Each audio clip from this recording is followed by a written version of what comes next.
Hey everyone, welcome to Storytime with Ms. Jen. Today we're joining Pip, a playful puppy with a wagging tail and a big problem. His favorite squeaky toy has lost its. Pip the puppy wasn't just any pup. He had floppy ears, a wagging tail that could knock over furniture, and a love for squeaky toys. His absolute favorite was a bright orange duck with a cheerful squeak that made Pip bark with delight. But one morning, as Pip excitedly grabbed his duck, something awful happened. He squeezed, and there was no squeak, just a sad, silent peff sound. Pip whimpered, his tail drooping lower than his paws. Without his squeaky duck, playtime just wasn't the same. Determined to bring back the happy squeak, Pip set off on an adventure. He sniffed his way past his napping cat Buddy, who grumbled at being woken up, and out the doggy door into the backyard. There, he met a wise old dog named Scout, known for his impressive collection of chew toys. "Scout," Pip whined, "my ducky has lost its squeak. How can I make it sing again?" Scout sniffed the duck and chuckled. "Squeaks don't disappear, little pup," he woofed. "Maybe they just need a little help." Following Scout's advice, Pip went on a mission.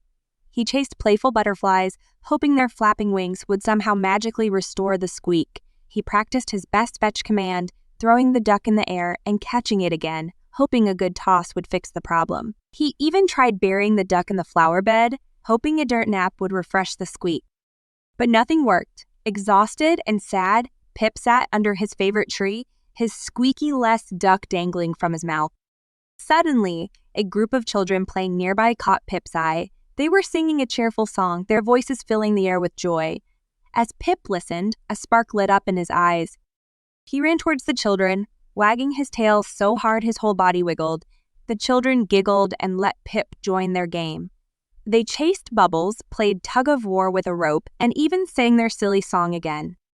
As Pip joined in the fun, something magical happened. When he squeezed his ducky again, a small but happy squeak emerged. The sound wasn't as loud as before, but it was enough to make Pip bark with joy. Pip learned that happiness wasn't just about squeaky toys. It was about playing with friends, singing silly songs, and enjoying the simple joys of life. We learned today that sometimes the best things in life don't come from objects, but from the joy of friendship and laughter. So next time you feel down, remember, a little playtime with friends can make magic happen. Don't forget to like and subscribe for more playful adventures with Pip and his friends.